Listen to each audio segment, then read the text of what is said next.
not too high that your bend it bends on the other side. When you're lying on your back, it should start from the shoulder, so your neck doesn't bend forward. So those are actually basic things that ortho people actually tell their patients. This is, although it's still part of sleep, but it's usually the ortho people who actually deals with it. And if you're a snorer, like, you might prefer sleeping on your side or on your belly.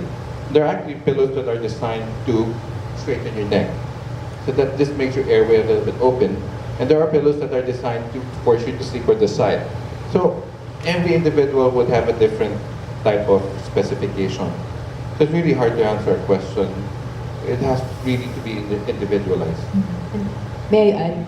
Okay, it also depends if you have a bed partner.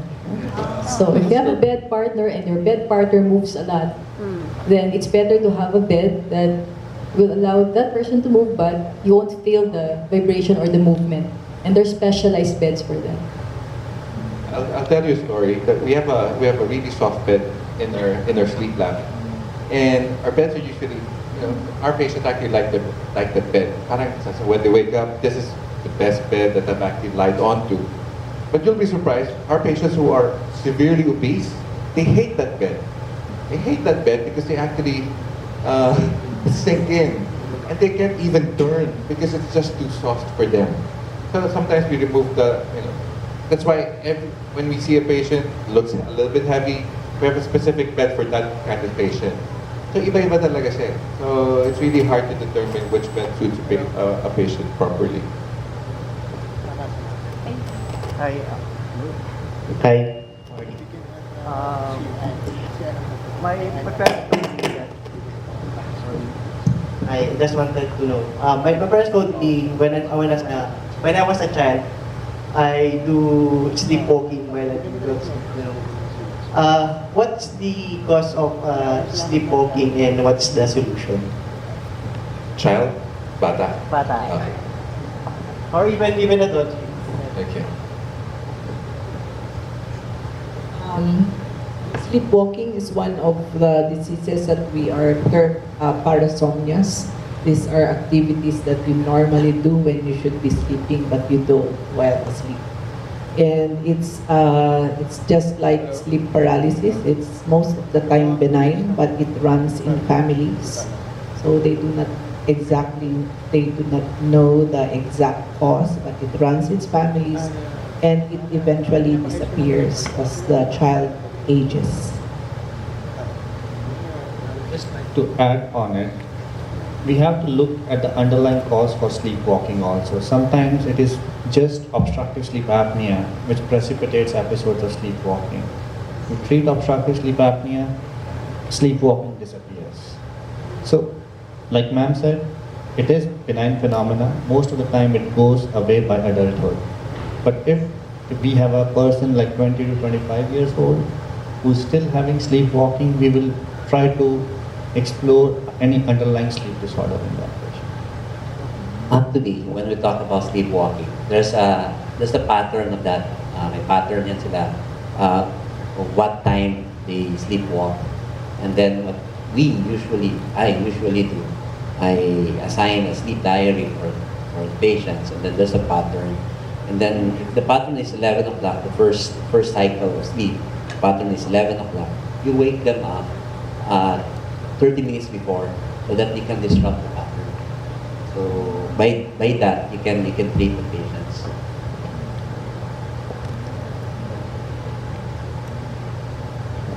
Hello, ayan po, ako ulit. There are many relaxing music that many people think about that it can help them to have a good sleep. Does it really help? Anything that will make you relax will help you go to sleep because it reduces the arousal levels of the brain. So whether it's music, sometimes natural sounds, or like we talked about earlier, some forms of muscle exercises, anything that calms you down will help you fall asleep. Hello po, good afternoon. I'm Bel Sorada from Eagle Broadcasting Corporation. If there is sleepwalking, I'd like to ask, why is it that there are people who talk while sleeping? And if you answer what are they saying, parang, yeah, totoo yun. They answer, di ba? Nakaka-relate. Ang pangalan ng kasama mo kagabi. Opo.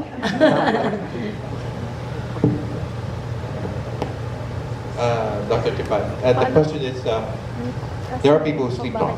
And the question is, how come people who sleep talk, if you ask them a question, they seem to be answering a logical answer based on their, seem to be conversing with you. We don't know the exact reason why people sleep talk. And again, we consider it as a benign phenomenon which disappears on its own. And only thing I will say is, if it's an adult patient who is still sleep talking, we may have to look for any underlying sleep disorder. That's all I can say at this point. So sleep talking is in the same family as sleepwalking and all those strange activities that you can do when you're asleep. Now, often you will be in deep sleep, which is very common in children. They have longer deep sleep periods, and then something just wakes you up in the middle of it, but you don't wake up completely. So there's a mixing of characteristics of sleep and wake in one state in the patient, and that's why a patient is asleep but walking, patient is asleep talking. In a child, it is benign, but you have to find out, as was mentioned earlier, what that trigger is, what brings the patient out of partially out of sleep to make these behaviors come out. And it's not as simple when you consider adults, because the sleep of adults is very different from children, and often there are more underlying problems when you have it in an adult. Now, as to content, what the patient does when they start moving, when they start talking, what they say, it actually is not part of sleep medicine anymore. And you could argue that, these are things that the patient thinks about, what the patient heard before, but the content itself is not really, well investigated, and we cannot give an explanation for what the patient actually says.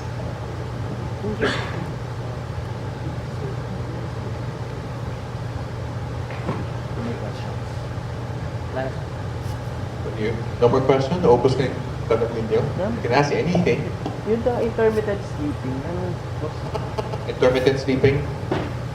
He's asking about intermittent sleeping. What do you mean in particular? Mababang tulog. Konting pagpus lang.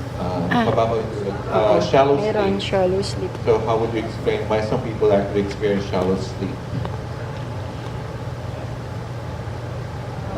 What age are you referring to? Like me, ma'am. In my age, 35.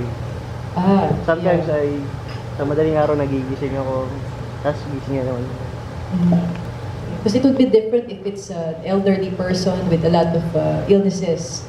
For instance, with diabetes, they tend to go to the bathroom a lot, especially for elderly patients when they take diuretics for their heart problem. They urinate a lot.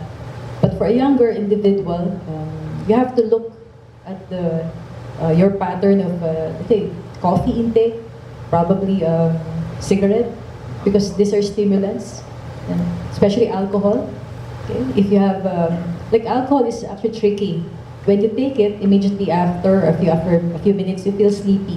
Okay? And you think it's a good hypnotic, or it helps you go to sleep. But as it gets broken down, okay, the metabolites, the breakdown products actually would cause disruption of your sleep. Okay? There would be episodes that are going to wake up periodically. So alcohol is not actually a good idea to take, let's say, 3 hours before going to sleep. How about yung drinking water before to sleep? If you drink too much water before you sleep, there could be a problem because your bladder will get full, and after a few hours, then you need to wake up in order to go to the bathroom. So the idea is, do not take too much water, even food. You shouldn't take too much food before going to sleep. Because again, especially with fatty foods, there's a tendency that instead of your body going to sleep, it's going to concentrate in digesting the food. And you might also be prone to having reflux gastric reflux, so that would also disrupt your sleep.